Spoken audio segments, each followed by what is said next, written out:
നമസ്തേ ഉച്ചവാർത്തയിലേക്ക് സ്വാഗതം. ഞാൻ രോഹിണി മഹേഷ്. ആദ്യം നോക്കാം പ്രധാന വാർത്തകൾ. ബംഗ്ലാദേശിൽ ഹിന്ദുക്കളെ കൊന്നൊടുക്കി ഭീകരർ. സ്ത്രീകളെയും പെൺകുട്ടികളെയും തട്ടിക്കൊണ്ടുപോയി. ഹൈന്ദവ ഭവനങ്ങൾ കൊള്ളയടിച്ചും കൊള്ളിവെച്ചും അതിക്രമം. അക്രമികൾക്ക് പിന്തുണയുമായി സൈന്യവും. ദൃശ്യങ്ങൾ പുറത്തുവിട്ട് ജനം TV. ജനം ബിഗ് എക്സ്ക്ലൂസീവ്. പ്രസിഡന്റ് യൂനസ് അറിയാതെ 178 ഭീകരരെ മോചിപ്പിച്ച് പോലീസ്.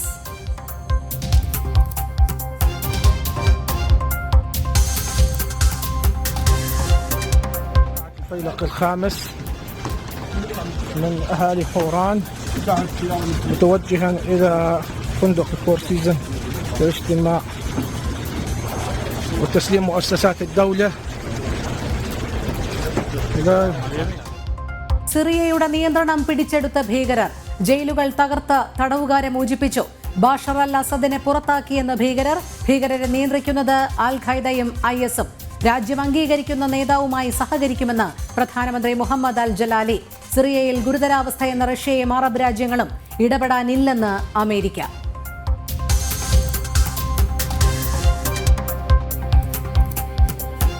ADMന്റെ മരണത്തിൽ അടിമുടി ദുരൂഹത. ഇൻക്വസ്റ്റ് പോസ്റ്റ്മോർട്ടം റിപ്പോർട്ടുകളിൽ പൊരുത്തക്കേട്. അടിവസ്ത്രത്തിൽ രക്തക്കറ ഉണ്ടായിരുന്നെന്ന് പോലീസ് റിപ്പോർട്ട്. ആന്തരികാവയവങ്ങൾക്ക് ക്ഷതമില്ലെന്ന് പോസ്റ്റ്മോർട്ടം റിപ്പോർട്ട്.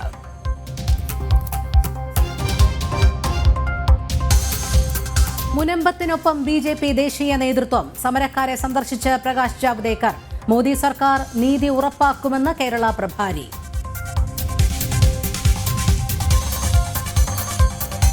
ഉത്സവ നടത്തിപ്പ് നിയന്ത്രണത്തിൽ പ്രതിഷേധം ശക്തം.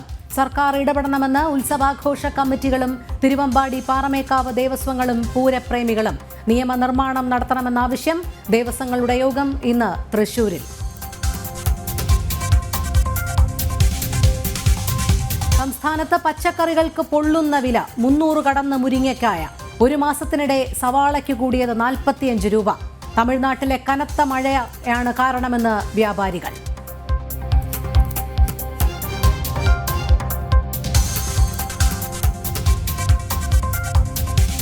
അഡ്ലൈഡിൽ തിരിച്ചടിച്ച ഓസ്ട്രേലിയ ഇന്ത്യയെ തകർത്തത് 10 വിക്കറ്റിന്. രണ്ടാം ഇന്നിംഗ്സിൽ ഇന്ത്യ 175 റൺസിന് പുറത്ത്.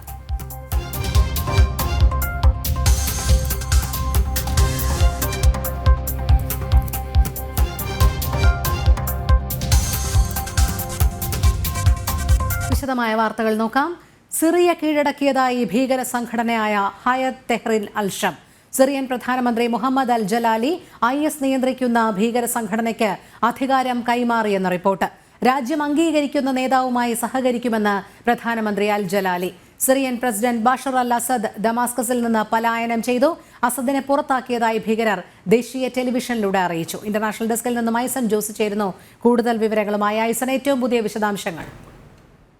രോഹിണി, ഏറ്റവും പുതിയ വിശദാംശങ്ങൾ ഇപ്പോൾ നമുക്ക് ലഭ്യമാകുന്നത് സിറിയൻ സൈന്യം തന്നെ ഈ വിമത വിഭാഗം ഈ സിറിയ പിടിച്ചെടുത്തു. അല്ലെങ്കിൽ ഈ ഹയത് തെഹ്രീർ അൽ-ഷം എന്ന് പറയുന്ന ഭീകര സംഘടന സിറിയയെ മുഴുവനായി പിടിച്ചെടുത്തു. ഡമാസ്കസ് നഗരം നിയന്ത്രണത്തിലാക്കി എന്ന വിവരമാണ് ഇപ്പോൾ ഏറ്റവും അവസാനമായി പുറത്തുവിട്ടിരിക്കുന്നത്. അതീവ ഗൗരവമുള്ളൊരു സാഹചര്യത്തിലേക്ക് കാര്യങ്ങൾ പോകുന്നു എന്നാണ് അറിയാൻ സാധിക്കുന്നത്. അതേസമയം സൈന്യത്തിൻ്റെ മറ്റൊരു വിഭാഗത്തിൽ നിന്നും വന്ന വിവരങ്ങളനുസരിച്ച്, സ്ഥിരീകരിക്കാത്ത ചില വിവരങ്ങളനുസരിച്ച് ഹോംസ് നഗരത്തിലും അതുപോലെ ഹമ നഗരത്തിലും ഏറ്റുമുട്ടൽ തുടരുന്നു എന്നൊരു വിശദീകരണവും നൽകുന്നുണ്ട്. നിലവിൽ സൈന്യം തന്നെ പറയുന്ന കാര്യങ്ങൾ, സിറിയൻ സൈന്യം തന്നെ പറയുന്ന കാര്യങ്ങൾ ചില സങ്കീർണാവസ്ഥകളിലേക്ക് കാര്യങ്ങൾ കൊണ്ട് പോകുന്നു എന്നാണ് അറിയാൻ സാധിക്കുന്നത്. നിലവിലെ സാഹചര്യത്തിൽ അധികാരം ഈ വിമത വിഭാഗത്തിന് കൈമാറി, അല്ലെങ്കിൽ ഈ ഭീകര സംഘടനയ്ക്ക് കൈമാറി എന്ന വാർത്തകളും പുറത്തു വരുന്നുണ്ട്. ഇത് സംബന്ധിച്ചുള്ള സ്ഥിരീകരണങ്ങളൊന്നും തന്നെ ലഭ്യമായിട്ടില്ല. എന്നാൽ പ്രധാനമന്ത്രി മുഹമ്മദ് അൽ ജലാലി പറയുന്നത് ഈ വിമതർക്ക് അധികാരം കൈമാറാൻ തയ്യാറാണ് എന്ന രീതിയിലുള്ളൊരു സൂചന തന്നെയാണ്. നമുക്കറിയാവുന്നതാണ്, ഇത്തരത്തിൽ രാജ്യം അംഗീകരിക്കുന്ന ഏത് നേതാവാണോ ആ നേതാവിനൊപ്പം സഹകരിക്കാൻ തയ്യാറാണെന്ന് അദ്ദേഹം കൃത്യമായി പറയുകയും ചെയ്യുന്നുണ്ട്. അതിനിടെയാണ് ഈ സംഭവവികാസങ്ങളെല്ലാം തന്നെ ഉണ്ടായിക്കൊണ്ടിരിക്കുന്നത്. നിലവിൽ ഡമാസ്കസിൻ്റെ പൂർണ്ണ നിയന്ത്രണം ഈ ഹയത് തെഹ്രീർ അൽ-ഷം എന്ന് പറയുന്ന സംഘടനയ്ക്കാണ് എന്ന കാര്യത്തിൽ നിലവിലെ സാഹചര്യങ്ങളെല്ലാം തന്നെ വിരൽ ചൂണ്ടുകയും ചെയ്യുന്നുണ്ട്. മറ്റൊരു പ്രധാന വിഷയം എടുത്തു പറയേണ്ടത്, ഈ സംഘടന ടെലിവിഷൻ സംവിധാനങ്ങളെല്ലാം തന്നെ, രാജ്യത്തിൻ്റെ ഔദ്യോഗിക ടെലിവിഷൻ സർവീസ് എല്ലാം തന്നെ പിടികൂടിയിരിക്കുന്നു.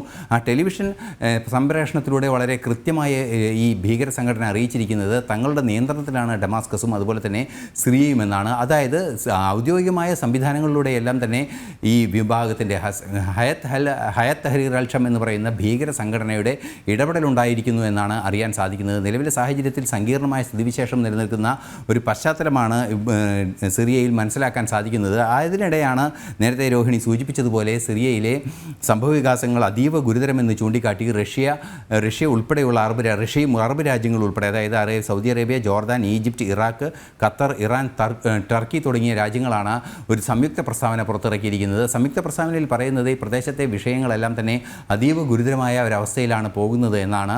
മറ്റൊരു പ്രധാന വിഷയം എടുത്തു പറയേണ്ടത് ഗൊലാൻ കുന്നുകളുടെ ആ പാതയിലൂടെ ഇസ്രായേൽ സൈന്യം സിറിയയിലേക്ക് പ്രവേശിച്ചിട്ടുണ്ട് എന്ന സൂചനകളെല്ലാം തന്നെ പുറത്തു വരികയും ചെയ്യുന്നുണ്ട്. നിലവിലെ സാഹചര്യത്തിൽ അതീവ ഗൗരവതരമായൊരു സാഹചര്യം സിറിയയിൽ തുടരുന്നു എന്ന് തന്നെയാണ് അറിയാൻ സാധിക്കുന്നത്. റഷ്യയുടെ ഭാഗത്തു നിന്നുള്ളൊരു പിന്തുണ നേരത്തെ നമുക്ക് ഉണ്ടായതുപോലെ അലിപ്പോ നഗരം പിടിച്ചെടുത്തപ്പോൾ റഷ്യൻ സൈന്യത്തിൻ്റെ വ്യോമസേനയുടെ ഭാഗത്തു നിന്നുണ്ടായൊരു പിന്തുണ ഇപ്പോൾ ദിവസങ്ങളായി ഇല്ലാതിരിക്കുന്നു എന്നതൊരു യാഥാർത്ഥ്യം തന്നെയാണ്. മാത്രമല്ല അമേരിക്കയുടെ നിലപാട് വളരെ കൃത്യമായി അമേരിക്കൻ നിയുക്ത പ്രസിഡന്റ് പോലും പറയുന്നത് ഒരു കാര്യവും സിറിയയിലെ സംഭവവികാസങ്ങൾ സംബന്ധിച്ച് തങ്ങൾക്ക് ചെയ്യാനില്ല എന്ന നിലപാടാണ്. സ്വാഭാവികമായും അമേരിക്കയുടെ ഇടപെടൽ ഉണ്ടാകില്ല എന്ന് തന്നെയാണ് ഇതിൽ നിന്നെല്ലാം തന്നെ വായിച്ചെടുക്കാൻ സാധിക്കുന്നത്. ഈ ഒരു സാഹചര്യത്തിലാണ് അറബ് രാഷ്ട്രങ്ങളും അതുപോലെ തന്നെ റഷ്യയും കൃത്യമായൊരു നിലപാടുമായി രംഗത്തെത്തിയിരിക്കുന്നത് എന്ന് മനസ്സിലാക്കാൻ സാധിക്കുന്നു. അതിനിടെ ചില ദൃശ്യങ്ങളെല്ലാം പുറത്തു വരുന്നത് ജലാലി, അതായത് മുഹമ്മദ് ബിൻ ജലാലി എന്ന് പറയുന്ന പ്രധാനമന്ത്രി വീട് ഔദ്യോഗിക വസതി ഒഴിഞ്ഞു മാറിയെന്നും അത്തരത്തിലുള്ള വാർത്തകളെല്ലാം തന്നെ പുറത്തു വരുന്നുണ്ട്. എന്നാൽ ഈ വാർത്തകളെല്ലാം തന്നെ തുടർന്നും സ്ഥിരീകരിക്കേണ്ടതുണ്ട് എന്നതാണ് യാഥാർത്ഥ്യം. നിലവിലെ സാഹചര്യത്തിൽ അലെപ്പോ നഗരം പിടിച്ചെടുത്തിരിക്കുന്നു, ഹമാ നഗരം പിടിച്ചെടുത്തിരിക്കുന്നു, ഹോംസ് നഗരത്തിൻ്റെ നിയന്ത്രണം പൂർണ്ണമായും അവരുടെ കയ്യിലെത്തിയിരിക്കുന്നു, ഭീകരരുടെ കയ്യിലെത്തിയിരിക്കുന്നു. അതുപോലെ തന്നെ ഡമാസ്കസിലും സൈന്യത്തെ നിഷ്കാസനം ചെയ്തിരിക്കുന്നു, അല്ലെങ്കിൽ അവരെ ഒഴിവാക്കിയിരിക്കുന്നു അധികാരത്തിൽ നിന്ന് എന്ന സൂചനകളാണ് പുറത്തു വരുന്നത്. ആ സൂചനകളെ കൃത്യമായും ശരിവെക്കുന്ന ഒരു നീക്കം കൂടിയാണ് ഭീകരരുടെ ഭാഗത്തു നിന്നുണ്ടായിരിക്കുന്നത്. ഔദ്യോഗിക ടെലിവിഷനിലൂടെ ഡമാസ്കസ് പിടിച്ചെടുത്തതായി അവർ അറിയിക്കുകയും ചെയ്തത് അതിന് തെളിവ് കൂടിയാണ്. രോഹിണി. ശരി ഐസൻ. സിറിയ പിടിച്ചെടുത്ത ഭീകരർ ഐസൻ ജോസാണ് വിവരങ്ങൾ നൽകിയത്. ദുരൂഹ സാഹചര്യത്തിൽ മരിച്ച കണ്ണൂർ ADM നവീൻ ബാബുവിന്റെ പോസ്റ്റ്മോർട്ടം റിപ്പോർട്ടിൽ പൊരുത്തക്കേടുകൾ. നവീൻ ബാബു ധരിച്ച അടിവസ്ത്രത്തിൽ രക്തക്കറ ഉണ്ട് എന്ന് ഇൻക്വസ്റ്റ് റിപ്പോർട്ടിൽ കണ്ടെത്തലുണ്ട്. പക്ഷേ ഇത് സംബന്ധിച്ച യാതൊരു പരാമർശങ്ങളും പോസ്റ്റ്മോർട്ടം റിപ്പോർട്ടിലില്ല. പോസ്റ്റ്മോർട്ടം റിപ്പോർട്ട് അട്ടിമറിക്കാൻ ശ്രമം നടന്നതായി നവീൻ ബാബുവിന്റെ ബന്ധു അഡ്വക്കേറ്റ് അനിൽ P. നായർ ഇന്നലെ ജനം ഡിബേറ്റിൽ വെളിപ്പെടുത്തിയിരുന്നു. നവീൻ ബാബു ധരിച്ച അടിവസ്ത്രത്തിൽ രക്തക്കറ ഉണ്ടായിരുന്നു എന്നാണ് ഒക്ടോബർ 15 കണ്ണൂർ ടൗൺ പോലീസ് നടത്തിയ ഇൻക്വസ്റ്റ് റിപ്പോർട്ടിലുള്ളത്. തൂങ്ങിമരണമെന്ന് സ്ഥിരീകരിക്കുന്ന പോസ്റ്റ്മോർട്ടം റിപ്പോർട്ടിൽ ആന്തരികമോ ബാഹ്യമോ ആയ പരിക്കുകൾ, മുറിവുകൾ ഒന്നും തന്നെ ഇല്ലായിരുന്നു എന്നാണ് കണ്ടെത്തലുള്ളത്. മുറിവുകളോ പരിക്കുകളോ ഇല്ലാതെ എങ്ങനെ രക്തം പുറത്തു വന്നു എന്നത് ദുരൂഹത അവശേഷിപ്പിക്കുന്നു. കഴിഞ്ഞ ദിവസത്തെ ജനം ഡിബേറ്റിൽ നവീൻ ബാബുവിന്റെ ബന്ധു അഡ്വക്കേറ്റ് അനിൽ P. നായരുടെ ഗുരുതര വെളിപ്പെടുത്തലായി ഇക്കാര്യം ആദ്യം പുറത്തുവന്നു. മൃതദേഹത്തിലെ മുറിവുകൾ സംബന്ധിച്ച അന്വേഷണം പോസ്റ്റ്മോർട്ടത്തോടെ അവസാനിപ്പിക്കാനുള്ള ഗൂഢശ്രമമാണ് നടന്നതെന്നും അനിൽ P. നായർ ജനം ഡിബേറ്റിൽ ആരോപിച്ചു. പോലീസ് തയ്യാറാക്കിയ ഇൻക്വസ്റ്റ് റിപ്പോർട്ടിൽ വളരെ വ്യക്തമായി രേഖപ്പെടുത്തിയിരിക്കുന്നു, ശ്രീ നവീൻ ബാബു ധരിച്ചിരുന്ന അടിവസ്ത്രങ്ങൾ രക്തക്കറ നിറഞ്ഞതായിരുന്നു. ആ ഇൻക്വസ്റ്റ് റിപ്പോർട്ട് ഈ ഡോക്ടർമാർ പരിശോധിച്ചിരുന്നു എങ്കിൽ എങ്ങനെ അവർക്ക് ഇന്റേണൽ എക്സ്റ്റേണൽ ഇഞ്ചുറി ഇല്ല എന്ന് എഴുതി വെക്കാൻ പറ്റും? ഇന്റേണലോ എക്സ്റ്റേണലോ ഇഞ്ചുറി ഇല്ലാതെ ബ്ലഡ് യൂസ് ചെയ്യപ്പെടുമോ? ബ്ലഡ് മനുഷ്യ ശരീരത്തിന് പുറത്തേക്ക് വരുമോ? ശ്രീ നവീൻ ബാബുവിന്റെ ശരീരത്തിന്റെ ഏത് ഭാഗത്താണ് മുറിവ് സംഭവിച്ചത്, പരിക്ക് സംഭവിച്ചത് എന്ന് വളരെ മനോഹരമായി ഈ പോസ്റ്റ്മോർട്ടം റിപ്പോർട്ടിൽ കൂടെ എന്നത്തേക്കുമായി അവസാനിപ്പിച്ചു. FIR-ലും രക്തക്കറയുമായി ബന്ധപ്പെട്ട പരാമർശങ്ങളൊന്നുമില്ല. മരണകാര്യത്തിൽ മറ്റ് സംശയങ്ങളൊന്നുമില്ലെന്നാണ് FIR-ന്റെ ഉള്ളടക്കം. പ്രത്യേക അന്വേഷണ സംഘവും ഇത് സംബന്ധിച്ച് കണ്ടെത്തലുകൾ ഒന്നും നടത്തിയില്ല. കുടുംബത്തെ അറിയിക്കാതെ ഇൻക്വസ്റ്റ് നടത്തിയതിലും പരിയാരം മെഡിക്കൽ കോളേജിൽ പോസ്റ്റ്മോർട്ടം നടത്തരുത് എന്ന ആവശ്യം തള്ളിയതിലും നവീൻ ബാബുവിന്റെ കുടുംബം എതിർപ്പ് അറിയിച്ചിരുന്നു. ആരോപണ വിധേയരായ PP ദിവ്യ, പ്രശാന്തൻ എന്നിവർക്ക് സ്വാധീനമുള്ള പരിയാരം മെഡിക്കൽ കോളേജിൽ പോസ്റ്റ്മോർട്ടം നടത്തിയാൽ അത് അട്ടിമറിച്ചേക്കാമെന്നായിരുന്നു കുടുംബം ഉന്നയിച്ച ആശങ്ക. കോഴിക്കോട് മെഡിക്കൽ കോളേജിൽ പോസ്റ്റ്മോർട്ടം നടത്തണം എന്നായിരുന്നു കുടുംബത്തിന്റെ ആവശ്യം. ജനം, പത്തനംതിട്ട. ADM നവീൻ ബാബുവിന്റെ മരണത്തിൽ ദുരൂഹതയെന്ന് PV അൻവർ MLA. കനം കുറഞ്ഞ കയറിൽ തൂങ്ങി മരിച്ചെന്ന് പറയുന്നതിൽ ദുരൂഹതയുണ്ട്. 55 കിലോയുള്ള ഒരാൾക്ക് ഈ രീതിയിൽ തൂങ്ങി മരിക്കാനാകില്ല. അടിവസ്ത്രത്തിൽ രക്തക്കറയുള്ളത് ഇൻക്വസ്റ്റ് റിപ്പോർട്ടിലുണ്ട്, അത് പോസ്റ്റ്മോർട്ടം റിപ്പോർട്ടിലില്ല. വിഷം കൊടുത്ത് കെട്ടിത്തൂക്കിയതാണോ എന്നും സംശയമുണ്ടെന്നും PV അൻവർ ജനം TV വാർത്തയോട് പ്രതികരിക്കുകയായിരുന്നു. PV അൻവർ ഇത്രയും ഇഷ്യൂസ് ഉള്ള ഒരു മരണമാണ് ADMന്റെ ബോഡി. നോർമൽ കേസിലാണെങ്കിൽ പോലും ഇത് സയന്റിഫിക് ടെസ്റ്റിന് അയക്കും. ഇദ്ദേഹം വല്ല വിഷവും കഴിച്ചിരുന്നോ, ഇദ്ദേഹത്തിൻ്റെ ശരീരത്തിൽ വല്ല വിഷവും ആരെയും കുത്തിവെച്ചിട്ടുണ്ടോ, മരണകാരണം ഈ ഹാങ്ങിങ് മാത്രമാണോ, അതല്ല വിഷം കൊടുത്ത് വിഷം കുത്തിവെച്ച് അദ്ദേഹത്തെ കൊന്നതിന് ശേഷം തൂക്കി കെട്ടിയതാണോ? ഇതൊരു നോർമൽ എന്താ പറയുക ഇൻ്റഗ്രേഷനിൽ നടക്കുന്ന കാര്യമാണ്. ഒന്നും ചെയ്തിട്ടില്ല, ജസ്റ്റ് അതിൻ്റെ തൂക്കം കണക്കാക്കിയിരിക്കുകയാണ്. ആർക്കാ തൂക്കം അറിയേണ്ടത്? 55 കിലോ വെയിറ്റ് അവർ പറയുന്ന ഒരു ബോഡിയിൽ ഒരു ആവറേജ് ഒരു മനുഷ്യനുണ്ടാകുന്ന തൂക്കങ്ങൾ തന്നെയാണിത്. ഈ തൂക്കം അറിയാനല്ലല്ലോ പോസ്റ്റ്മോർട്ടം നടത്തി. ഇദ്ദേഹം എങ്ങനെ മരിച്ചു എന്നറിയാനാണല്ലോ നമ്മൾ പോസ്റ്റ്മോർട്ടം നടത്തേണ്ടത്. അതാണല്ലോ അതിൻ്റെ ഇൻറ്റൻഷൻ. ആ ഇൻറ്റൻഷൻ ഒരു ഭാഗത്തും കവർ ചെയ്തിട്ടില്ല. തീർത്തും ഈ പറയുന്ന ആരുടെയൊക്കെയോ താല്പര്യപ്രകാരം അവരുടെ കുടുംബം അന്നേ അദ്ദേഹം ഒരു നിലക്കും ആത്മഹത്യ ചെയ്യില്ല. വഖഫ് അധിനിവേശം.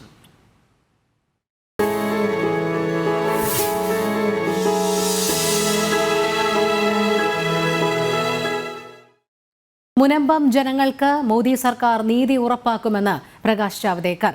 BJP എപ്പോഴും മുനമ്പത്ത് ജനങ്ങളോടൊപ്പം ഉണ്ടാകും. ബജറ്റ് സെഷൻ അവസാനിക്കുന്നതോടെ നീതി കിട്ടും. നിർഭാഗ്യവശാൽ ഇവിടുത്തെ ഇടതു വലത് മുന്നണികളും ബില്ലിനെ എതിർക്കുകയാണെന്നും പ്രകാശ് ജാവ്ദേക്കർ മുനമ്പത്ത് പറഞ്ഞു. സ്മാർട്ട് സിറ്റി പദ്ധതിയിൽ ടീകോമിന്റെ ഒളിച്ചുകളിക്ക് കൂടുതൽ തെളിവ്. ലീഡ് അംഗീകാരമുണ്ടെന്ന് ടീകോം തെറ്റിദ്ധരിപ്പിച്ചു. വെബ്സൈറ്റുകളിൽ ലീഡ് സർട്ടിഫിക്കേഷൻ പ്രസിദ്ധീകരിച്ചു, പിന്നീട് പിൻവലിച്ചു. പരിസ്ഥിതി സൗഹൃദമായ ഗ്രീൻ കെട്ടിടങ്ങൾക്കും ലീഡ് അംഗീകാരമുണ്ടെന്നാണ് തെറ്റിദ്ധരിപ്പിച്ചത്. വിവരങ്ങളുമായി ജിജീഷ് കരുണാകരൻ ചേരുന്നു. ജിജീഷ്, സ്മാർട്ട് സിറ്റി പദ്ധതിയുമായി ടീകോം കരാർ ലംഘനങ്ങളെല്ലാം നടത്തി എന്നു മാത്രമല്ല നിരവധി തെറ്റിദ്ധാരണ പരത്തുന്ന തരത്തിലുള്ള പരസ്യങ്ങളുമാണ് അവരുടെ വെബ്സൈറ്റിൽ പ്രദർശിപ്പിച്ചത്. മറ്റു വിവരങ്ങൾ?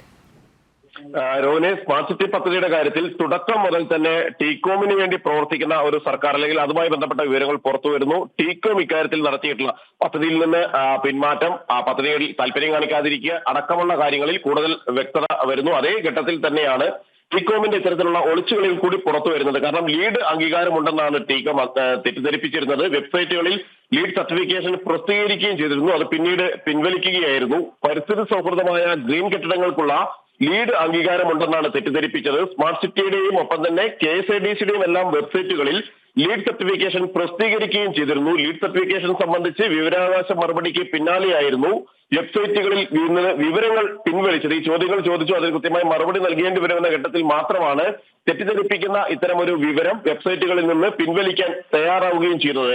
ഉയർന്ന ഗുണനിലവാരമുള്ളതും ഒപ്പം തന്നെ പരിസ്ഥിതി സൗഹൃദവുമായ കെട്ടിടങ്ങൾക്കാണ് ലീഡ് സർട്ടിഫിക്കറ്റ് നൽകുന്നത്. പ്ലാറ്റിനം സർട്ടിഫിക്കറ്റ് ഉണ്ടെന്നായിരുന്നു ടീകോമിന്റെ അവകാശവാദം. അത് ഇത്തരത്തിൽ ലീഡ് സർട്ടിഫിക്കറ്റുകളിൽ ഏറ്റവും മുന്നിൽ നിൽക്കുന്ന സർട്ടിഫിക്കറ്റാണ്, ഏറ്റവും പ്രധാനപ്പെട്ട സർട്ടിഫിക്കറ്റാണ് പ്ലാറ്റിനം സർട്ടിഫിക്കറ്റ്. അത് തന്നെ ഉണ്ട് എന്നൊരു അവകാശവാദമായിരുന്നു ടീകോം ഉന്നയിക്കുകയും ചെയ്തത്.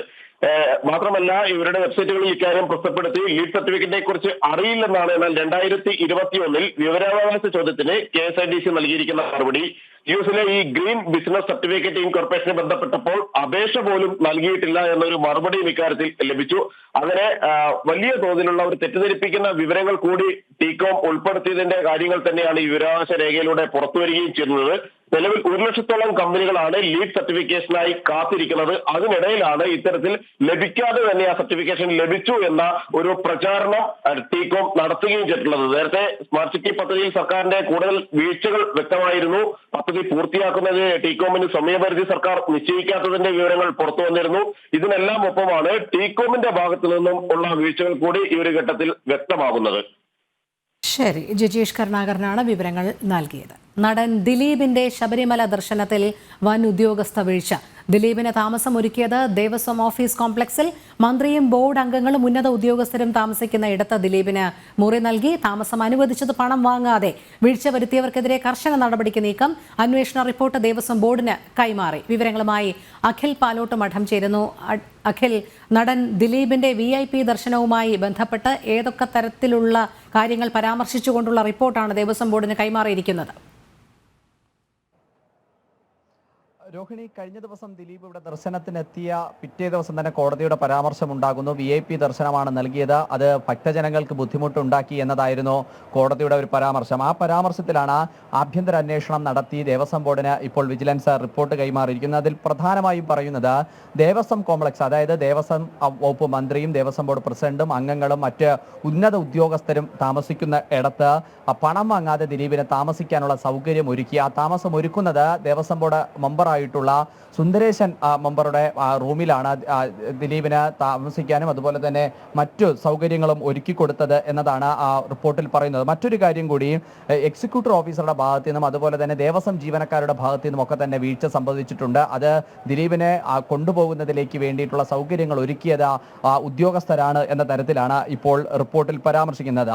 അല്പസമയം മുമ്പാണ് ദേവസ്വം ബോർഡ് പ്രസിഡന്റ് മാധ്യമങ്ങളോട് പ്രതികരിക്കുന്നുണ്ട്. ദേവസ്വം ബോർഡ് പ്രസിഡന്റ് പറയുന്നത് പൂർണ്ണമായിട്ടും ഈ കാര്യത്തിൽ ഉദ്യോഗസ്ഥ തലത്തിൽ വീഴ്ച സംഭവിച്ചിട്ടുണ്ട്, വീഴ്ച കണ്ടെത്തിയിട്ടുണ്ട്. അതിന്റെ പശ്ചാത്തലത്തിൽ 4 ജീവനക്കാർക്കെതിരെ, അത് 2 ഗാർഡുമാരും അതുപോലെ തന്നെ അസിസ്റ്റന്റ് എക്സിക്യൂട്ടീവ് ഓഫീസറും AEO അടക്കമുള്ള 4 ജീവനക്കാർക്കെതിരെ നടപടി ആവശ്യപ്പെട്ടുകൊണ്ടുള്ള ഒരു റിപ്പോർട്ടാണ് ഇപ്പോൾ ദേവസ്വം ബോർഡ് നൽകിയിട്ടുള്ളത്. അഡ്മിനിസ്ട്രേറ്റീവ് ഓഫീസർ, എക്സിക്യൂട്ടീവ് ഓഫീസർ, 2 ഗാർഡുമാർ എന്നിവരാണ് 4 ജീവനക്കാരായി പറയുന്നത്. തുടർ വിശദീകരണം പൂർണ്ണമായും കേട്ടതിനു ശേഷം ഒരു നടപടി സ്വീകരിക്കുമെന്നും ദേവസ്വം ബോർഡ് പ്രസിഡന്റ് ഇപ്പോൾ വ്യക്തമാക്കിയിട്ടുണ്ട്. എന്തായാലും സ്വാഭാവികമായിട്ടുള്ള നടപടിക്രമങ്ങളാണ് ദേവസ്വം ബോർഡ് ഭാഗത്തു നിന്ന് ഉണ്ടാകുന്നത് എന്നതാണ് ദേവസ്വം ബോർഡ് പ്രസിഡന്റ് ഭാഗത്തു നിന്നുള്ള വിശദീകരണം. രോഹിണി. ശരി, അഖിൽ പാലോട്ട് മഠമാണ് വിവരങ്ങൾ നൽകിയത്. KSRTC ജീവനക്കാർക്ക് ശമ്പളം നൽകാത്തതിൽ പ്രതിഷേധവുമായി യൂണിയനുകൾ. 7-ാം തീയതി കഴിഞ്ഞിട്ടും KSRTCയിലെ ജീവനക്കാർക്ക് ആദ്യ ഗഡു ശമ്പളം പോലും ലഭിച്ചിട്ടില്ല. ധനവകുപ്പ് ശമ്പള ഇനത്തിൽ അനുവദിക്കാറുള്ള 30 കോടി രൂപ ലഭിക്കാത്തതാണ് ശമ്പളം നൽകാൻ വൈകുന്നതെന്ന് KSRTC. എല്ലാ മാസവും 5-ാം തീയതി ശമ്പളം നൽകുമെന്ന് ബഹുമാനപ്പെട്ട മുഖ്യമന്ത്രി പറഞ്ഞപ്പോൾ എല്ലാ മാസവും 1-ാം തീയതി ശമ്പളം നൽകുമെന്ന് ഒരു പടി കൂടെ കടന്നുകൊണ്ട് ബഹുമാന്യായ നമ്മുടെ ഇപ്പോഴത്തെ മന്ത്രി ശ്രീ ഗണേഷ് കുമാർ പറഞ്ഞു. പക്ഷേ ഗണേഷ് കുമാർ ഇപ്പോഴും തരുമെന്ന് പറയുന്നത് ഈ ആടിനെ കുഴ കാണിച്ചു കൊണ്ടുപോകുമ്പോഴത്തെ പണിയാണ്. അതുകൊണ്ട് ഞങ്ങൾക്ക് ഇതുവരെയും ശമ്പളം കിട്ടിയിട്ടില്ല എന്നുള്ള വസ്തുത അങ്ങ് അറിയണം, പൊതുജനങ്ങൾ അറിയണം. കാരണം ഇന്ന് ഈ പൊതു സമൂഹത്തിൽ സർക്കാർ ഉദ്യോഗം ചെയ്യുന്നതിൽ സർക്കാർ ജീവനക്കാരിൽ ശമ്പളം കിട്ടാത്ത ആളുകളെന്നുള്ള ആ ഒരു പേര് അത് ഈ മാസവും വളരെ ഗംഭീരമായി ഈ സർക്കാർ ഈ KSRTC ജീവനക്കാരന് സമ്മാനിച്ചിരിക്കുകയാണ്. അതുകൊണ്ട് ശമ്പളം എത്രയും പെട്ടെന്ന് വിതരണം ചെയ്യണം. ശമ്പളം വിതരണം ചെയ്യാത്ത ഈ അവസ്ഥ അത് ശക്തമായ പ്രക്ഷോഭത്തിലേക്ക് എംപ്ലോയീസ് സംഘം നീങ്ങുമെന്ന് അറിയിക്കുകയാണ്. ഇന്ന് തീയതി 8-ആയി. മുഖ്യമന്ത്രി പറഞ്ഞ 5-ാം തീയതിയും ഗതാഗത വകുപ്പ് മന്ത്രി പറഞ്ഞ 1-ാം തീയതിയും കഴിഞ്ഞു. 2 ഗഡുക്കളായി ശമ്പളം നൽകുമെന്ന് പറഞ്ഞിരുന്നു. എന്നാൽ 1-ാം ഗഡു പോലും ഇതുവരെ KSRTC ജീവനക്കാർക്ക് ലഭിച്ചിട്ടില്ല. കഴിഞ്ഞ മാസം ശമ്പളം 15-ാം തീയതി കഴിഞ്ഞാണ് ജീവനക്കാർക്ക് ലഭിച്ചത്. KSRTCയിലെ പല യൂണിയനുകളും ചീഫ് ഓഫീസ് വളഞ്ഞുകൊണ്ട് പ്രതിഷേധം തുടങ്ങിക്കഴിഞ്ഞു. ധനവകുപ്പ് ശമ്പള ഇനത്തിൽ നൽകാറുള്ള 30 കോടി രൂപ ഇതുവരെ അനുവദിച്ചിട്ടില്ല. ഈ തുക കടമായി വാങ്ങിക്കൊണ്ടാണ് KSRTC എല്ലാ മാസവും ആദ്യ ഗഡു ശമ്പളമെങ്കിലും നൽകുന്നത്. മന്ത്രിമാർ മാറി വന്നാലും KSRTC ജീവനക്കാരന് 5-ാം തീയതിക്ക് മുന്നേ ശമ്പളം വാങ്ങാമെന്ന മോഹമാണ് നടക്കാതെ പോകുന്നത്. ജനം, തിരുവനന്തപുരം. മലപ്പുറത്ത് മഞ്ഞപ്പിത്തം ബാധിച്ച് വിദ്യാർത്ഥി മരിച്ചു. വാഴക്കാട് സ്വദേശി ഷാദാബാണ് മരിച്ചത്. Media 1 chief broadcast journalist Mujibur റഹ്മാന്റെ മകനാണ്. GHSS വാഴക്കാട് സ്കൂളിലെ 9-ാം ക്ലാസ് വിദ്യാർത്ഥിയാണ്. ഖബറടക്കം നാളെ രാവിലെ 11 ആക്കോട് ജുമാ മസ്ജിദിൽ. വിവരങ്ങളുമായി ശിവദാസ് കൻവനം ചേരുന്നു. ശിവദാസ്, കൂടുതൽ വിശദാംശങ്ങൾ. ഇന്ന് രാവിലെയാണ് മഞ്ഞപ്പിത്തം ബാധിച്ച് 9-ാം ക്ലാസ്സുകാരൻ മരിച്ചത്. 3 ദിവസം മുൻപാണ് മഞ്ഞപ്പിത്ത ബാധയെ തുടർന്ന് ആശുപത്രിയിൽ എത്തിച്ചത്. എന്നാൽ ഹൃദയത്തിന്റെ മിടിപ്പ് കുറയുന്ന ഒരു രോഗം ബാധിച്ചിരുന്നു. ഇതാണ് കൂടുതൽ സങ്കീർണമാക്കിയത്. ഹൃദയ സംബന്ധമായ രോഗം കൂടി ഈ ഒരു മഞ്ഞപ്പിത്തം ബാധിച്ചതോടെ അത് കൂടുതൽ സങ്കീർണമാവുകയും ഇന്ന് രാവിലെ ഈ കുട്ടി മരിക്കുകയും ആണ് ഉണ്ടായിട്ടുള്ളത്. ഹൃദയത്തിന്റെ പ്രവർത്തനം മന്ദീഭവിക്കുന്ന മയോകാർഡൈറ്റിസ് കുട്ടിക്ക് ബാധിച്ചിരുന്നു. അത് പിന്നീടുള്ള പരിശോധനയിലാണ് ഇത് കണ്ടെത്തിയത്. ഈ അസുഖം മറ്റ് ആന്തരിക അവയവങ്ങളെയും ബാധിച്ചിരുന്നു. അത് കൂടുതൽ സങ്കീർണമാവുകയും ഒടുവിൽ കുട്ടിയുടെ ജീവൻ നഷ്ടപ്പെടുകയുമാണ് ഉണ്ടായത്. നാളെ രാവിലെയാണ് കുട്ടിയുടെ ഖബറടക്കം നടക്കുക. രോഹിണി. ശരി, ശിവദാസാണ് വിവരങ്ങൾ നൽകിയത്. കൊച്ചിയിൽ ഗുണ്ടകളുടെ ഭീഷണി ഭയന്ന ആത്മഹത്യ.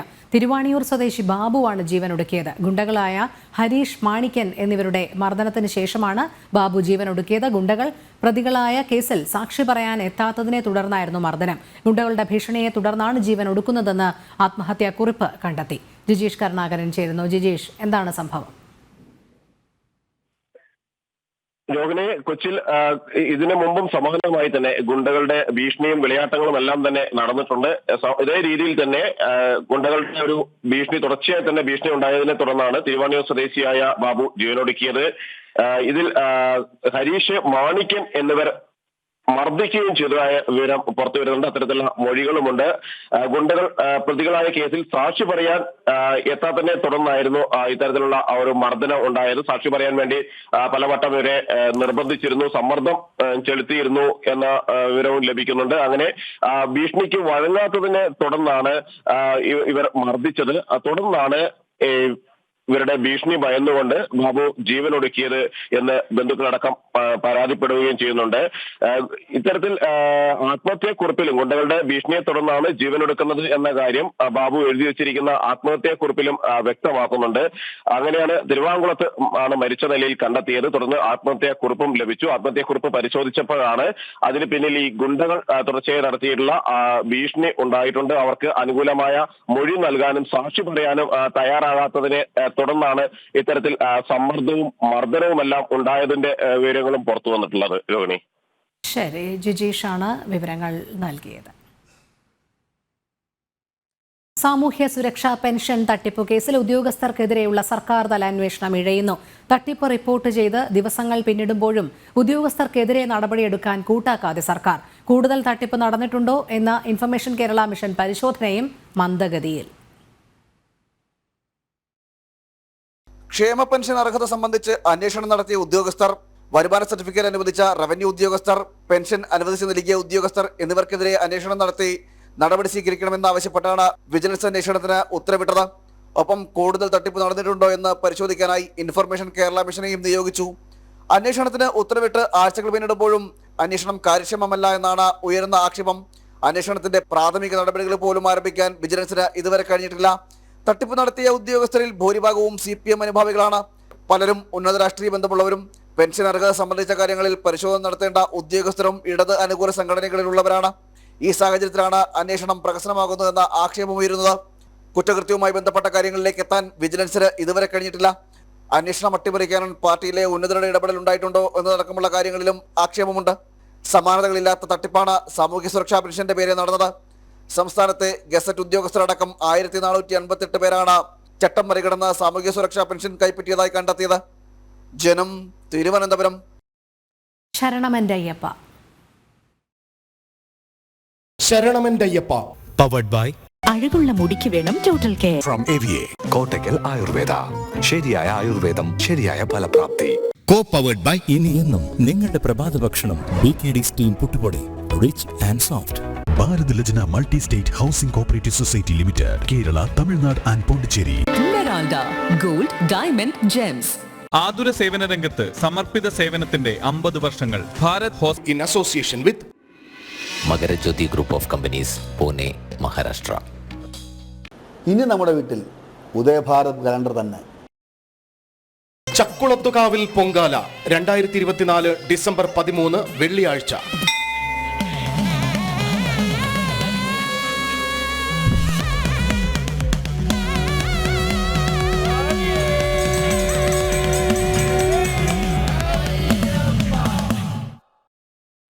ശബരിമല ദർശനത്തിനെത്തിയ ഭിന്നശേഷിക്കാരന് ഡോളി നിഷേധിച്ച് പോലീസ്. പമ്പയിൽ വാഹനമിറങ്ങിയ സ്ഥലത്തേക്ക് ഡോളി വിടാതെ പോലീസ് തടഞ്ഞുവെച്ചു. തിരുവനന്തപുരം പാലോട് സ്വദേശി സജീവിനാണ് ഡോളി നിഷേധിക്കപ്പെട്ടത്. റോഡിൽ കിടക്കുമെന്ന് പറഞ്ഞപ്പോഴാണ് ഡോളി പോലീസ് വിട്ടതെന്ന് സജീവ് ജനം ടിവിയോട് പറഞ്ഞു. കഴിഞ്ഞ നിരവധി വർഷങ്ങളായി ശബരിമല ദർശനത്തിനായി എത്തുന്ന അയ്യപ്പ ഭക്തനാണ് തിരുവനന്തപുരം പാലോട് ഭരതന്നൂർ സ്വദേശിയായ സജീവ. ഭിന്നശേഷിക്കാരനായ സജീവ് പമ്പയിലെത്തി ട്രോളി മാർഗമാണ് സന്നിധാനത്തേക്ക് എത്തുന്നത്.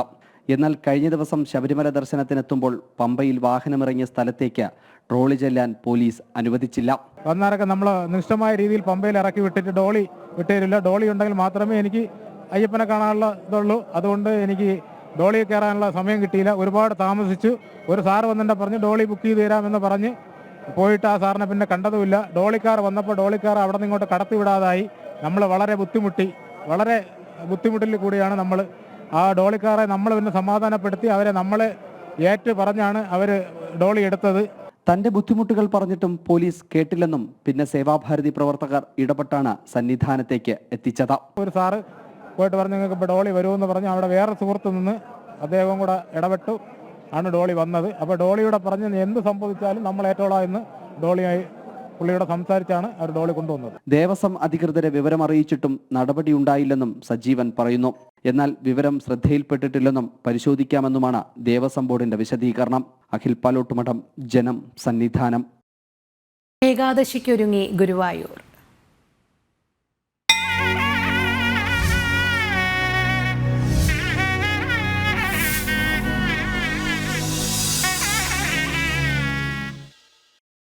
പൂരം നടത്തിപ്പിലെ നിയന്ത്രണങ്ങൾക്കെതിരെ പ്രതിഷേധം ശക്തമാക്കി ഉത്സവാഘോഷ കമ്മിറ്റികളും പൂരപ്രേമികളും. സംസ്ഥാന സർക്കാർ ഇടപെട്ട് നിയമനിർമ്മാണം നടത്തണമെന്ന ആവശ്യം തിരുവമ്പാടി പാറമേക്കാവ് ദേവസ്വങ്ങളുടെ നേതൃത്വത്തിൽ വിവിധ ഉത്സവാഘോഷ കമ്മിറ്റികളുടെ യോഗം ഇന്ന് തൃശൂരിൽ ചേരും. ആന എഴുന്നള്ളിപ്പുമായി ബന്ധപ്പെട്ട് ഹൈക്കോടതി നിർദ്ദേശങ്ങൾ കടുപ്പിച്ചതോടെയാണ് പൂരം നടത്തിപ്പിൽ പ്രതിസന്ധി ഉടലെടുത്തത്. ഹൈക്കോടതിയുടെ നിർദ്ദേശങ്ങൾ പാലിക്കുകയാണെങ്കിൽ പൂരങ്ങൾ ചടങ്ങുകൾ മാത്രമായി നടത്തേണ്ടി വരുമെന്നാണ് വിവിധ ഉത്സവാഘോഷ കമ്മിറ്റികൾ നിലപാടെടുത്തത്. പ്രതിഷേധ സൂചകമായി പ്രതീകാത്മക പൂരങ്ങൾ നടത്തി വിവിധ ദേവസ്വങ്ങളും രംഗത്തെത്തിയിരുന്നു. സംസ്ഥാന സർക്കാർ ഇടപെട്ട് പ്രതിസന്ധി മറികടക്കാൻ ആവശ്യമായ നിയമനിർമ്മാണം നടത്തണമെന്നാണ് വിവിധ ക്ഷേത്ര കമ്മിറ്റികളുടെ ആവശ്യം. തൃശൂർ ജില്ലയിൽ മാത്രം ഏതാണ്ട് 1300ഓളം ഉത്സവ കമ്മിറ്റികളാണ് രജിസ്റ്റർ ചെയ്തിട്ടുള്ളത്. തിരുവമ്പാടി പാറമേക്കാവ് ദേവസ്വം നേതൃത്വത്തിൽ ഇന്ന് തൃശൂർ ജില്ലയിലെ വിവിധ പൂരാഘോഷ കമ്മിറ്റികളുടെ യോഗം വിളിച്ചു ചേർത്തിട്ടുണ്ട്. മേൽക്കോടതിയെ സമീപിക്കാനുള്ള ശ്രമങ്ങൾ സർക്കാരിന്റെ ഭാഗത്തു നിന്നുണ്ടാവണമെന്നും ആവശ്യമുയരുന്നുണ്ട്. ജനം, തൃശൂർ. ക്ഷേത്ര ചടങ്ങുകളിലെ ഗാർഡ് ഓഫ് ഓണർ അവസാനിപ്പിക്കാനുള്ള നിർദ്ദേശം നടപ്പാക്കുന്നതിൽ പോലീസിൽ ആശയക്കുഴപ്പം. വർഷങ്ങളായി നടക്കുന്ന ചടങ്ങുകൾ നിർത്തുന്നതും പണം ഈടാക്കുന്നതും പ്രശ്നങ്ങൾ ഉണ്ടാക്കുമെന്നാണ് പോലീസ് നിലപാട്. അതേസമയം ക്ഷേത്രങ്ങളിലെ പാരമ്പര്യ ചടങ്ങുകൾ അട്ടിമറിക്കുന്നതിനെതിരെ പ്രതിഷേധവും ശക്തമാവുകയാണ്. ശ്രീപത്മനാഭസ്വാമി ക്ഷേത്രമടക്കമുള്ള പ്രമുഖ ക്ഷേത്രങ്ങളിലെ സവിശേഷ ചടങ്ങുകൾക്ക് നൽകി വന്നിരുന്ന ഗാർഡ് ഓഫ് ഓണർ അവസാനിപ്പിക്കാനും തുടരേണ്ടവയ്ക്ക് പണം ഈടാക്കാനുമാണ് ആഭ്യന്തര വകുപ്പ് അഡീഷണൽ ചീഫ് സെക്രട്ടറി നിർദ്ദേശം നൽകിയത്.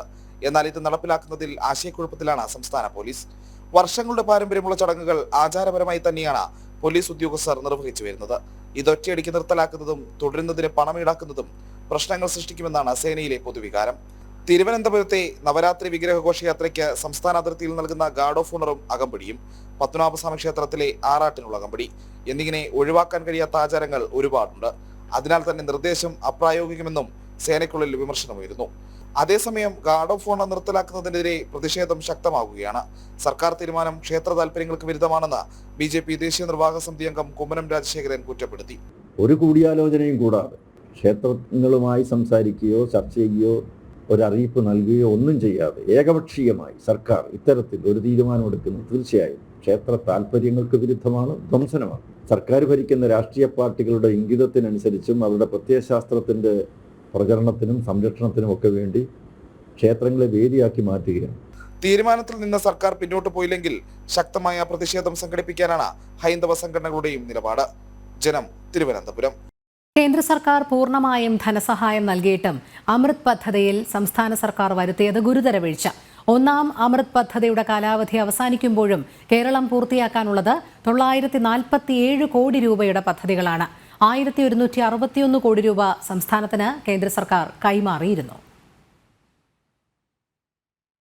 കേന്ദ്ര സഹായത്തോടെ സംസ്ഥാനങ്ങൾ നടപ്പിലാക്കുന്ന ഒന്നാം അമൃത് പദ്ധതിയിലാണ് സംസ്ഥാന സർക്കാർ വീഴ്ച വരുത്തിയത്. പദ്ധതി കാലാവധി കഴിഞ്ഞു, 1 വർഷം പിന്നിട്ടു. എന്നിട്ടും 139-ലധികം പദ്ധതികൾ എങ്ങും എത്തിയില്ല. സംസ്ഥാനത്ത് 9 നഗരങ്ങൾക്കായി കേന്ദ്രം 1161 കോടി രൂപയാണ് കൈമാറിയത്. എന്നാൽ കേരളം ഇനിയും പൂർത്തിയാക്കാനുള്ളത് 947.91 കോടി രൂപയുടെ പദ്ധതികളാണ്. തിരുവനന്തപുരം, തൃശൂർ, പാലക്കാട്, കോഴിക്കോട്, കണ്ണൂർ, കൊല്ലം, കൊച്ചി, ഗുരുവായൂർ, ആലപ്പുഴ ജില്ലകളെയാണ് പദ്ധതിയിൽ ഉൾപ്പെടുത്തിയത്. ഇതിൽ കൊല്ലം ജില്ലയിൽ 50% പോലും പദ്ധതി പൂർത്തീകരിച്ചിട്ടില്ല. 56 പദ്ധതികൾ നൽകിയ ജില്ലയിൽ ഏറിയതും പാതി വഴിയിൽ. 388.74 കോടി രൂപ വകയിരുത്തിയ തിരുവനന്തപുരം ചെലവിട്ടതാകട്ടെ 333.34 കോടി രൂപ. 50% തുക കേന്ദ്രവും സംസ്ഥാന സർക്കാർ 30%, തദ്ദേശ സ്ഥാപനം 20% എന്നിങ്ങനെയായിരുന്നു പദ്ധതി വിഹിതം. 1161.20 കോടി രൂപ കേരളത്തിന് കേന്ദ്രം നൽകിയിട്ടും 275.62 കോടിയുടെ പദ്ധതിക്ക് പ്രാഥമിക ജോലികൾ പോലും ആരംഭിച്ചിട്ടില്ല. 2015 5 വർഷത്തേക്ക് ആരംഭിച്ച പദ്ധതി 2 വർഷം നീട്ടി നൽകി 2023 വരെ കേന്ദ്രം സമയം നൽകി. ഈ സമയപരിധി അവസാനിച്ച് രണ്ടാം അമൃത് പദ്ധതി ആരംഭിച്ചിട്ടും കേരളം ആദ്യഘട്ടം പൂർത്തിയാക്കിയിട്ടില്ല. ജനം, തിരുവനന്തപുരം. എൻ പ്രശാന്തിനെതിരെ കുറ്റാരോപണ മെമ്മോ. ഉന്നത ഉദ്യോഗസ്ഥനെതിരെ സമൂഹ മാധ്യമങ്ങളിൽ പ്രചാരണം നടത്തി. സസ്പെൻഷന് ശേഷവും മാധ്യമങ്ങളിൽ അഭിമുഖം നൽകി. സർവീസ് ചട്ടലംഘനം തുടർന്നുവെന്നും ചീഫ് സെക്രട്ടറി. എൻ പ്രശാന്ത് ഉന്നത ഉദ്യോഗസ്ഥർക്കെതിരെ സമൂഹ മാധ്യമങ്ങളിൽ പ്രചരണം നടത്തിയതും മാധ്യമങ്ങൾക്ക് അഭിമുഖം നൽകിയതും സർക്കാർ ഗൗരവമായി തന്നെ കണക്കാക്കുന്നു. ഇതിന്റെ പശ്ചാത്തലത്തിലാണ് എൻ പ്രശാന്ത് IAS-നെതിരെ കുറ്റാരോപണ മെമ്മോ നൽകിയത്. സസ്പെൻഷനിൽ തുടരുമ്പോഴും ഉന്നത ഉദ്യോഗസ്ഥർക്കെതിരെ സമൂഹ മാധ്യമങ്ങളിൽ പ്രചരണം നടത്തിയത് എന്തിനാണെന്ന കാരണം കാണിക്കൽ നോട്ടീസ് നൽകണം. ജയതിലക ഉൾപ്പെടെയുള്ള മുതിർന്ന ഉദ്യോഗസ്ഥർക്കെതിരെ പ്രചരണം നൽകുന്നത് താക്കീത് നൽകിയിട്ടും വീണ്ടും ആവർത്തിച്ചു.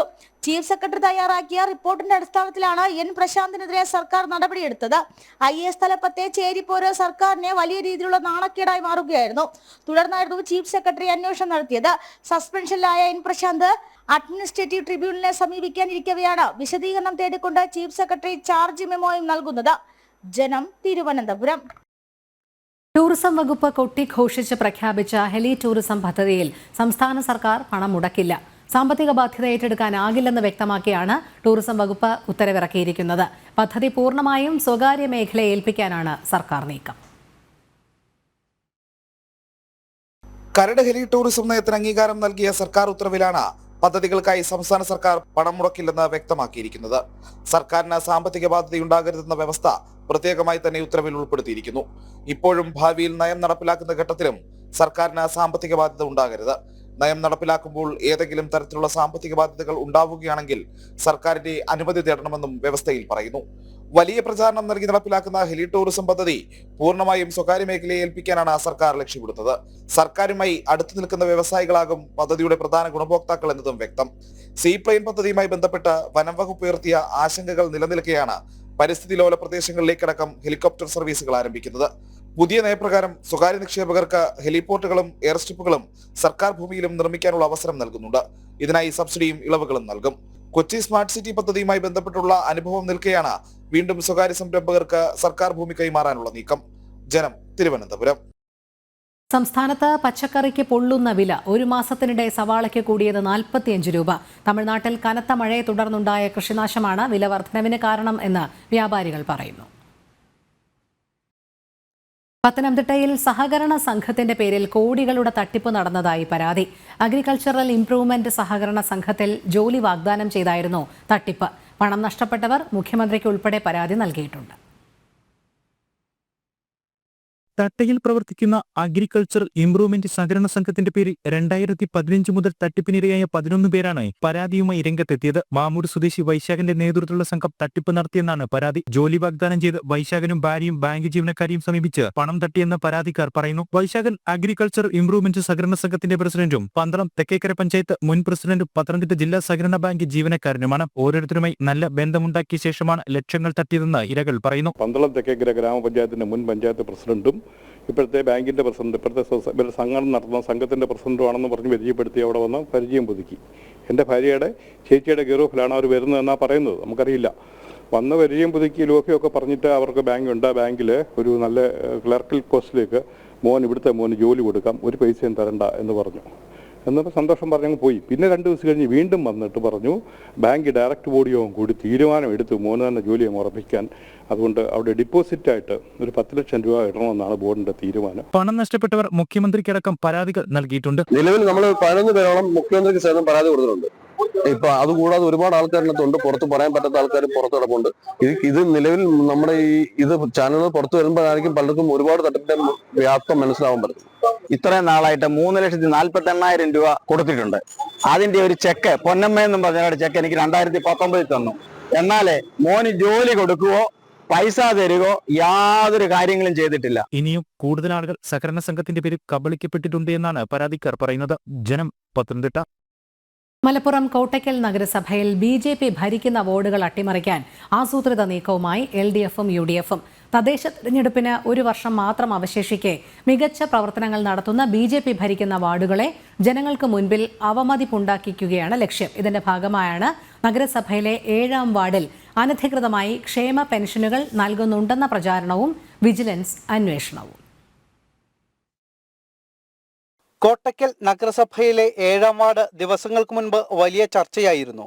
ക്ഷേമ പെൻഷൻ നൽകിയതുമായി ബന്ധപ്പെട്ട് ധനകാര്യ വകുപ്പ് വിജിലൻസ് അന്വേഷണം പ്രഖ്യാപിച്ചതായിരുന്നു കാരണം. ഇതിനു പിന്നിൽ കൃത്യമായ രാഷ്ട്രീയ ലക്ഷ്യമുണ്ടെന്ന് വ്യക്തം. കഴിഞ്ഞ 4 തവണയായി BJP ഭരിക്കുന്ന വാർഡാണ് ഇത്.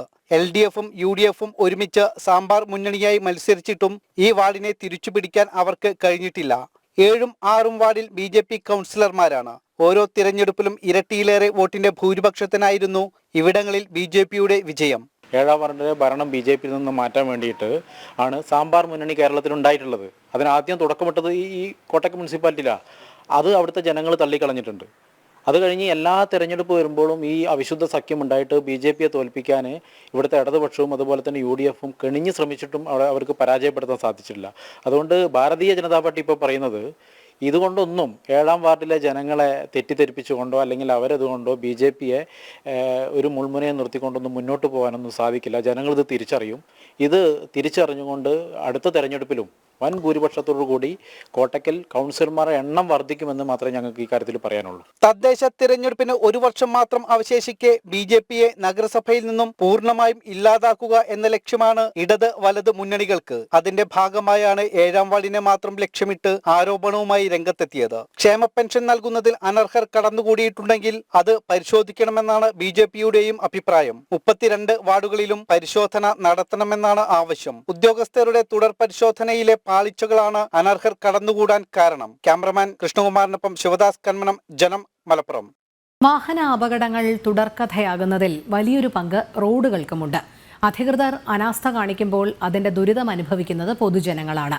കൊല്ലത്തെ ഇരുചക്ര വാഹന യാത്രികർ ഭയക്കുന്ന ഒരു സ്ഥലം കൂടി കാണാം ഇനി. കാങ്കത്തുമുക്കിലെ ഈ ആലിൻ ചുവടെത്തുമ്പോൾ ഏതൊരു ബൈക്ക് യാത്രികനും ഒന്ന് ഞെട്ടും. അതെന്താണെന്നല്ലേ കാണാം.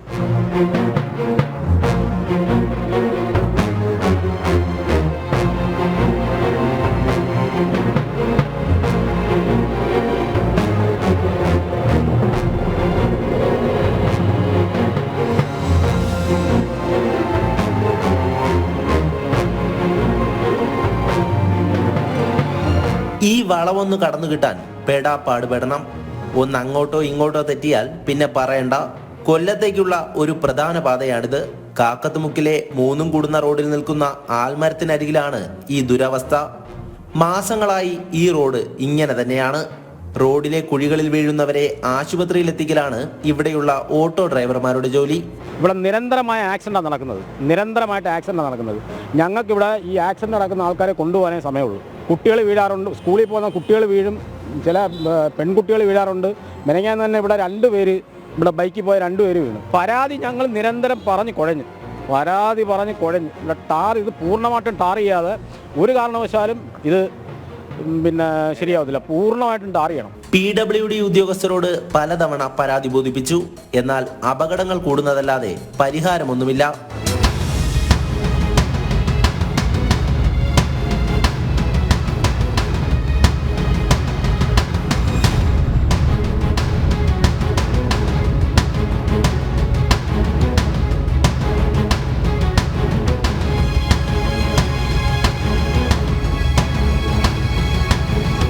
കാര്യം പരസ്പരം കുറ്റം പഴിചാരുകയാണ് ഉദ്യോഗസ്ഥ സമൂഹം മൊത്തത്തിൽ.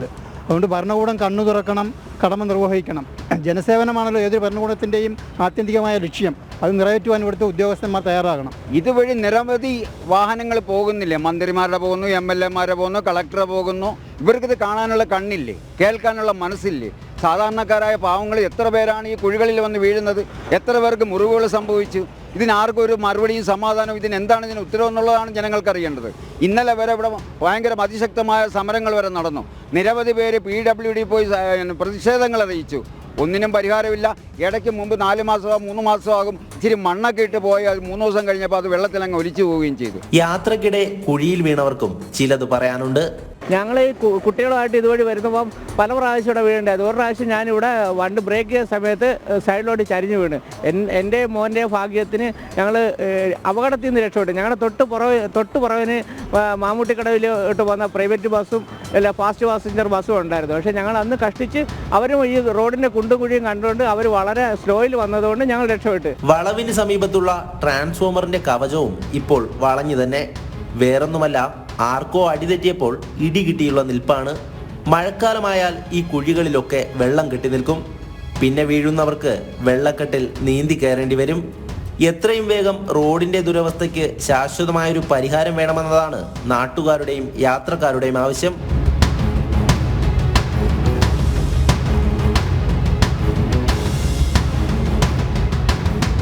റോഡ് അപകടങ്ങൾ പെരുകുമ്പോൾ ഒരു പ്രധാന കാരണം അധികാരികൾ കണ്ണു തുറക്കാത്തത് കൂടിയാണ്. ഈ അപകടവളവിലെ കുഴികൾ ഇനിയും ഇങ്ങനെ തുടർന്നാൽ നിങ്ങൾ മറുപടി പറഞ്ഞേ തീരുകയുള്ളൂ.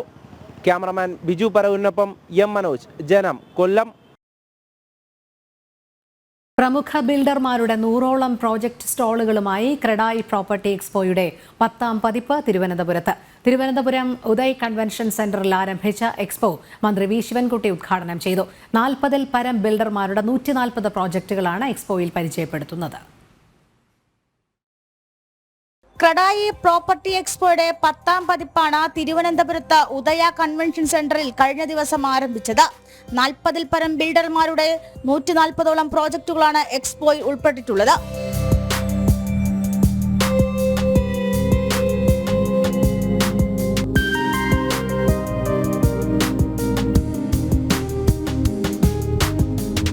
ഇത് SBI ക്രെഡായിയോട് ചേർന്ന് ഒരുക്കിയിട്ടുള്ള സെറൈ നമ്മുടെ പാർട്ണറാണ് ഒരുക്കിയിട്ടുള്ള ഈ ഒരു എക്സ്പോയിൽ ഏകദേശം 36 ലീഡിംഗ് ബിൽഡേഴ്സിൻ്റെ പ്രോപ്പർട്ടീസാണ് ഇവിടെ ഇപ്പം ഷോക്കേസ് ചെയ്തിരിക്കുന്നത്. ഇതിനെക്കുറിച്ചുള്ള ഒരു ലൊക്കേഷൻ നോക്കുകയാണെന്നുണ്ടെങ്കിൽ you get properties in all the different directions of the city and this is a right platform for anyone who is looking for an apartment in Trivandrum or even a home, because most reputed, most leading apartment builders and developers have showcased their products in this expo. 40 ലക്ഷം മുതൽ 4 കോടി രൂപ വിലയുള്ള അപ്പാർട്ട്മെന്റുകളും വില്ലകളും എക്സ്പോയിൽ പരിചയപ്പെടാം. SBI loan സഹായം കൂടി CREDAI property എക്സ്പോയിൽ പരിചയപ്പെടുത്തുന്നുണ്ട്. ജനം, തിരുവനന്തപുരം. തലസ്ഥാന നഗരിയിൽ 2 ദിവസമായി നടന്ന മഹിമ ക്രിസ്മസ് പോപ്പ്-അപ്പ് ബസാർ 2024 ശ്രദ്ധേയമായി. മഹിമ ചാരിറ്റിയും പാലിയം ഇന്ത്യയും സംയുക്തമായാണ് ബസാർ സംഘടിപ്പിച്ചത്. കവടിയാർ സാൽവേഷൻ ആർമി ജോൺസൺസ് ഹാളിൽ വെച്ച് നടന്ന പരിപാടി പ്രശസ്ത മേക്കപ്പ് ആർട്ടിസ്റ്റ് സീമ വിനീത് ഉദ്ഘാടനം ചെയ്തു.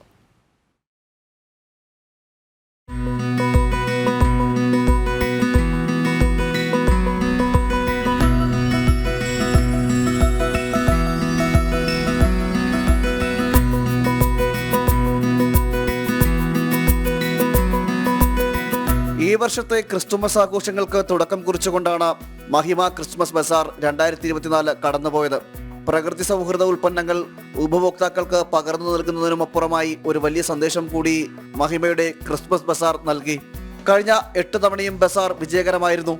എല്ലാ വർഷവും ഡിസംബർ മാസത്തിലെ ആദ്യ വെള്ളി ശനി ദിവസങ്ങളിലാണ് ബസാർ നടക്കുക. ഞാനൊരു ജ്വല്ലറി ഓണറായിരുന്നു, ജ്വല്ലറി ബുട്ടീക്ക് ഓണറായിരുന്നു, അതിപ്പോഴും ഉണ്ട്. അതിൻ്റെ ഒരു കോർപ്പറേറ്റ് സോഷ്യൽ റെസ്പോൺസിബിലിറ്റി ആയിട്ടാണ് ഞാനിത് കരുതുന്നത്. ഞാൻ ഒരുപാട് കഷ്ടങ്ങൾക്ക് ശേഷമാണ് എസ്റ്റാബ്ലിഷ് ആയത്.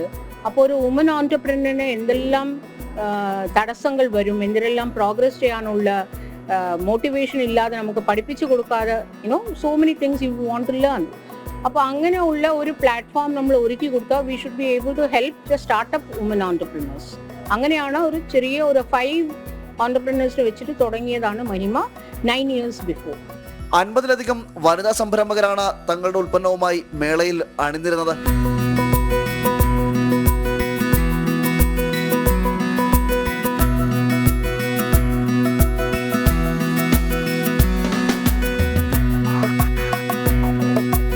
മഹിമയോടൊപ്പം പാലിയം ഇന്ത്യയും ബസാറിൽ പങ്കാളിയായി.